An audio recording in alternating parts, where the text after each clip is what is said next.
My name is Greg Bogosian, and I love everything about New England. Each week, I travel the region searching for adventure. And along the way, I visit the places and the people that make New England extraordinary. This is New England like you've never seen it before. This is New England Traveler.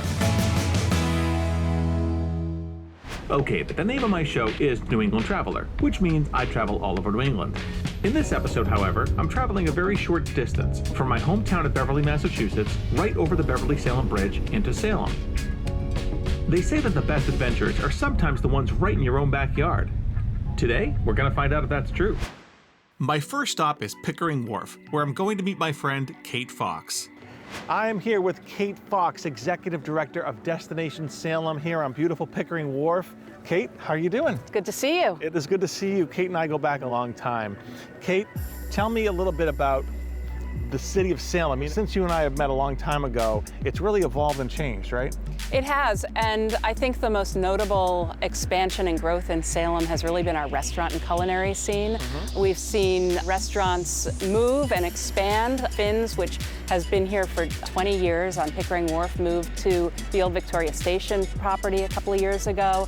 They've opened Sea Level right next door. We have Longboards and Brody's on the wharf. We have restaurants throughout the downtown. There are a lot of great options. And we also have seen the Peabody Essex Museum expand a couple of times since we've known each other. It has given them a tremendous amount of capacity for special exhibits that travel and putting more of their permanent collections on display. The name of this episode is Destination Salem, not just because Kate works for Destination Salem, but because Salem is a destination in and of itself. You can come here and not really have to leave. I think so. I think that it's a great place to hub and spoke. So if people are traveling from further away and they're looking for a way to explore the region, you can stay in Salem. Everything's walking distance. You could stay at the Salem Waterfront Hotel and Suites and walk to the attractions, the museums, the stores, take a walking tour, and then you can spoke out from here. You can get on the ferry into Boston. You could hop on the train or drive up to Rockport, Newburyport, Gloucester. There are a lot of options, but this is a great home base for a trip. Salem is a great destination with enough attractions and dining options to keep you busy and full your entire stay. And the best place to stay is right on the water at Pickering Wharf, the Salem Waterfront Hotel and Suites. And that's where I'm heading now, to meet up with owner Mike Rocket and his daughter Margaret. Mike invited me aboard one of his boats for a tour of Salem Harbor.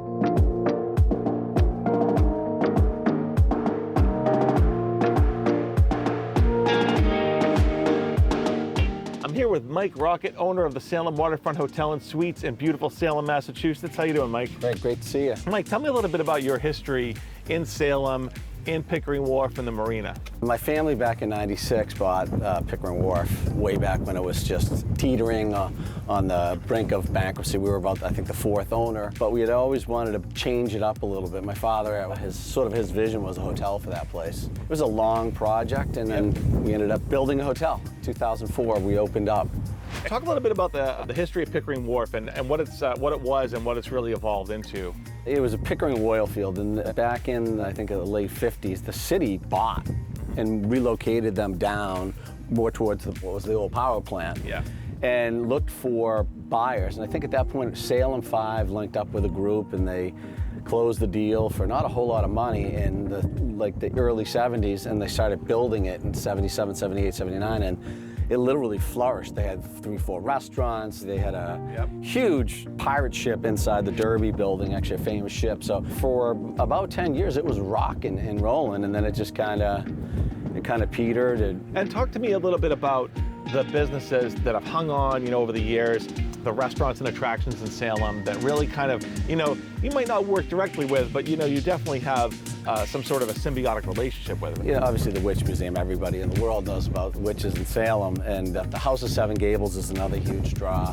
The Shays own the Wax Museums. Mike Rocket, owner of the Salem Waterfront Hotel, thanks so much for joining us. Thank you very much, appreciate it. After a tour of Salem Harbor on the boat, Mike took me for a scenic spin around Salem in one of the hotel's custom stretch golf carts. So what is something about Salem that you want people to take away from their experience here, or if they've never been to Salem, What's something, you know, you would tell someone who's never been here? Well, I mean, there's a really big art community here, too, that people don't know about. There's a lot of great artists. There's just a lot of culture here, and you can always find something here to do. Yeah. I agree. There is always something to do in Salem, and I'm going to take Mike's advice and head over to the Friendship of Salem. What looks like an operational cannon, certainly to someone looking at you through a spyglass a ways away, but it's really just a nicely put together fake cannon. This episode of New England Traveler is presented by Destination Salem.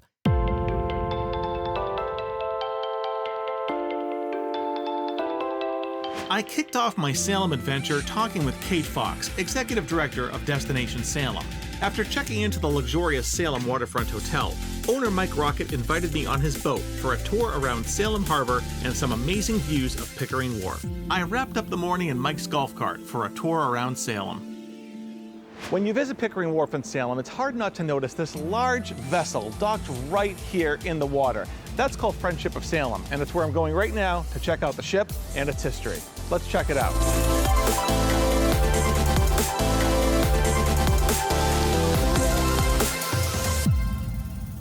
A lot of people come to Salem, Massachusetts and Pickering Wharf, and they see this huge ship docked right out here in the water.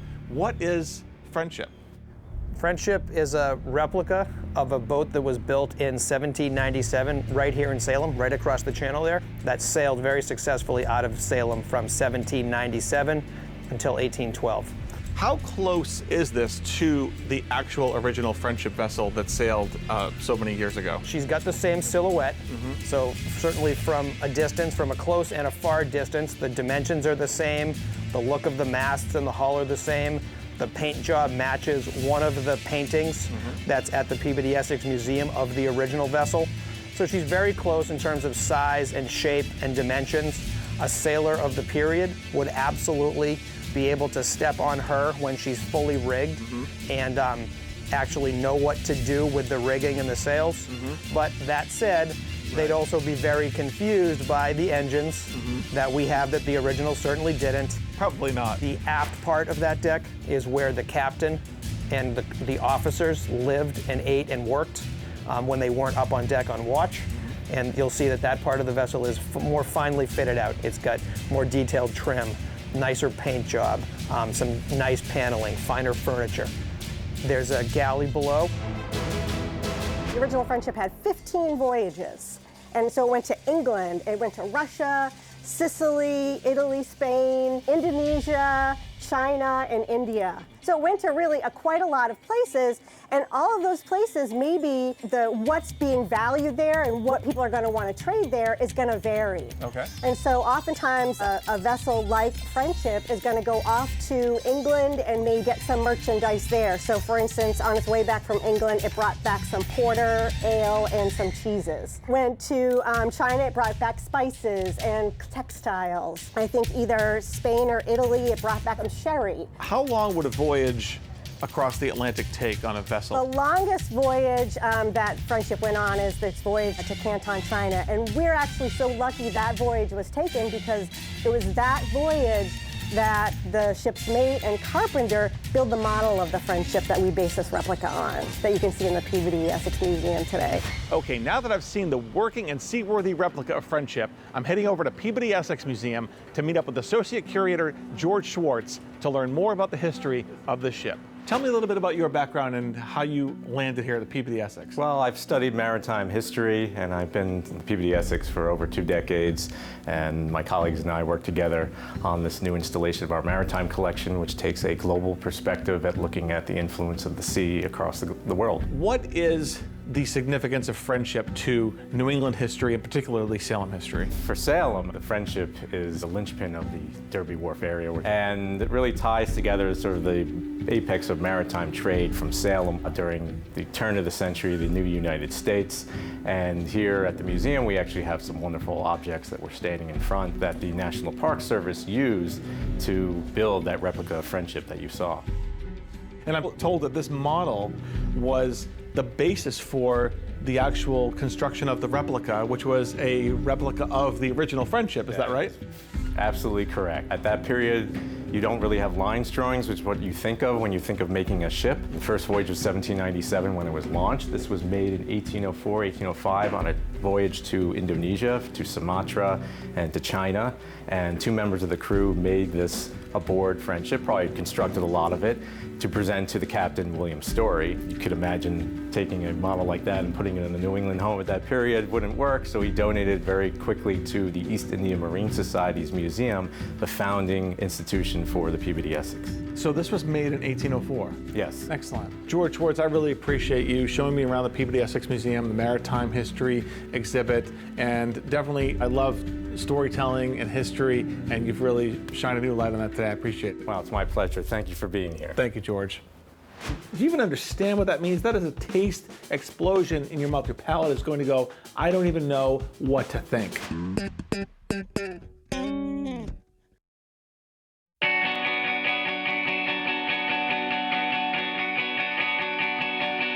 Salem, Massachusetts is a very walkable city. You can walk like I did from the Friendship of Salem vessel on Pickering Wharf to the Peabody Essex Museum in just a few minutes.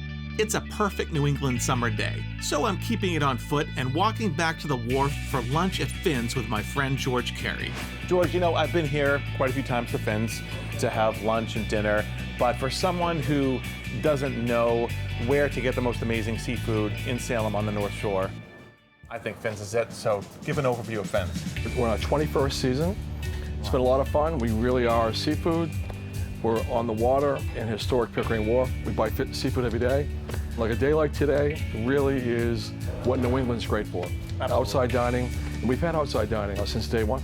You're from New England? Yes. And you're a local guy. How important is it to you as a restaurateur to keep it local and buy a majority of your fish and seafood from local people? First and foremost, it's the best. It's the freshest, it's the closest. Every single day, we try to run out. Yeah. That way, the next day, it's all fresh. So that's what we do as well. When we moved Finz to this location, we introduced sushi. We had room to do that. It's seafood, what is really what we do, but it's very much more adventurous than the traditional seafood cooks. Yeah, it is adventurous. I love your sushi menu here. Now, Finz is definitely known for their fresh seafood, with dishes like one of my personal go-to entrees, the yellowtail black and white sesame tuna. And of course, their incredible cocktails. For me, right now, it's all about the sushi. Okay, in my personal opinion, you really can't come to Finz if you're a sushi lover and not order sushi from their amazing bar. This is the white gold maki, which has spicy tuna, avocado, and cucumber on the inside, white tuna, and the white gold on the outside wrapped in white rice.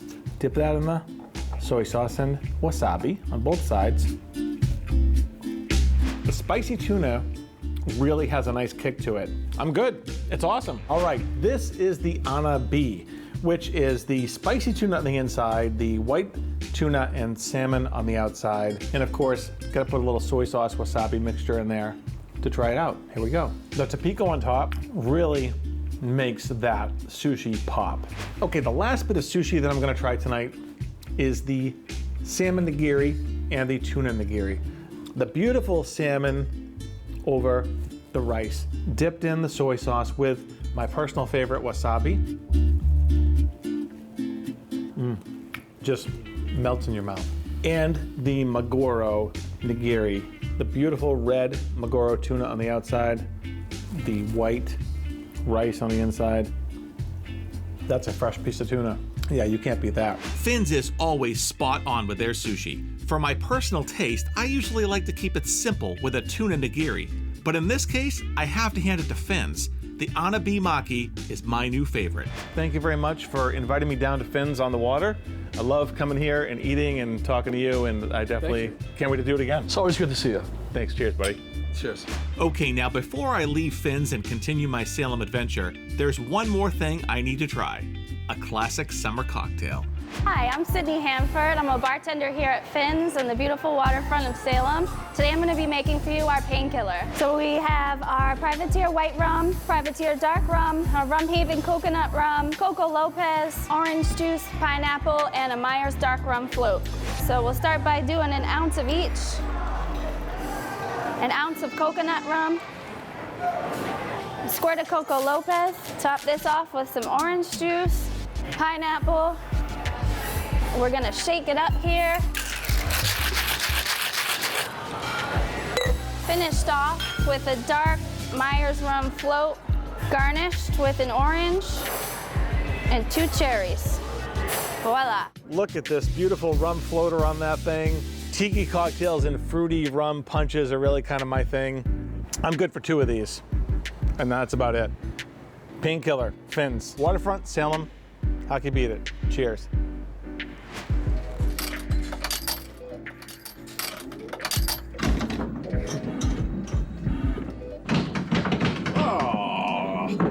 Are you serious? Come on. This episode of New England Traveler is presented by Destination Salem.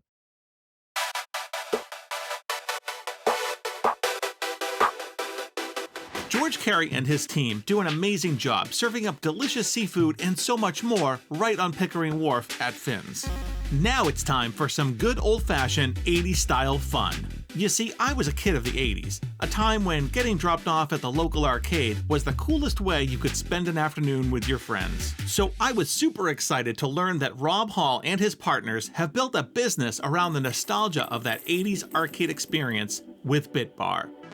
I'm a child of the 80s, so I love this stuff. I love classic arcade games, and when you mix beer and really good food, how can you go wrong? So how did this all come about? Were you guys all sitting around getting drunk one night and like, hey, let's open up an arcade place? We talked online and then we met in person one night and we're hanging out. I think I was the instigator, getting everyone together saying, hey, like, you think we could really do this in this area? I love arcade games. So take me through the experience here. What do guests see and experience when they come in here? Classic arcade games from the 80s and 90s, largely, and pinball machines, including classic to modern. Pinball's really had a resurgence in the last 10 years or so. And then we have some bigger things we weren't able to have in the old spot, like skee ball, so that's really exciting. But we are way more than just games. The vibe here is really thoughtfully designed by our designer, Beth, and it has the feeling of being in a video game, and we've got nice wood tables, nice lighting, an interesting spot to be.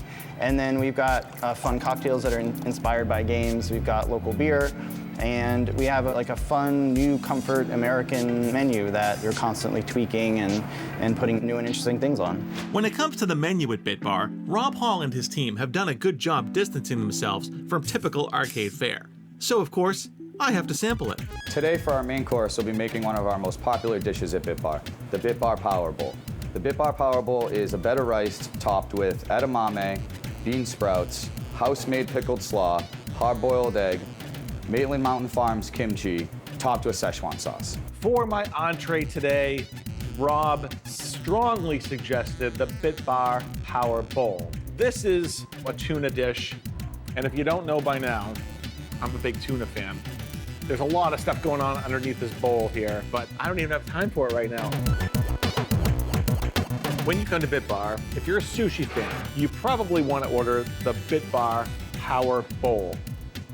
It is powerful. To complement any entree you choose at Bit Bar, there is a wide selection of 80s video game-inspired cocktails. Hi, I'm Margot, bartender here at Bit Bar.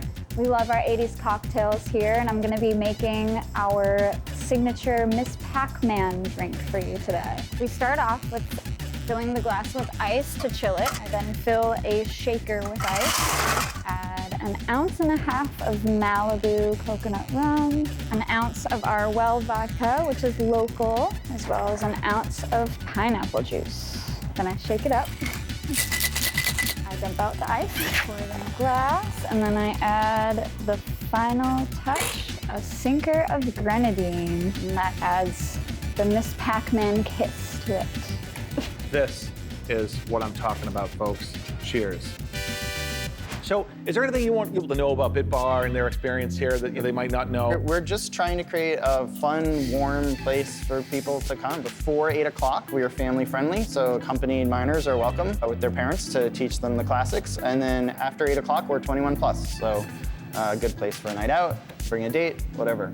I gotta go play some games. First up is Donkey Kong. This is a classic from the 80s. Oh.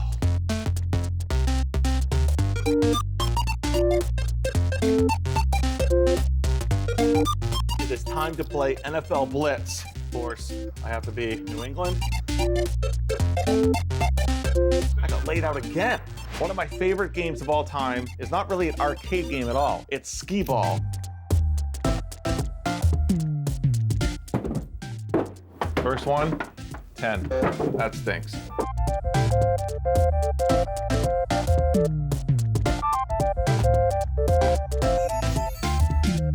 Here at BitBar, you can actually play the world's largest pinball game. It's appropriately called Hercules, and uses a cue ball instead of an actual pinball to play the game.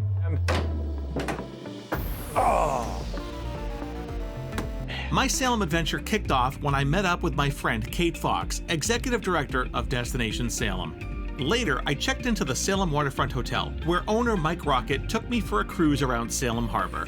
Then we explored the city on one of the hotel's stretch golf carts. I got a lesson in Salem's maritime history when I visited the Friendship vessel right on Pickering Wharf, followed by a meeting with curator George Schwartz at the Peabody Essex Museum. George Carey invited me to Finz to enjoy some of the best sushi on the North Shore. The day wrapped up as I revisited my 80s childhood at BitBar, a cool retro arcade, restaurant, and bar rolled into one.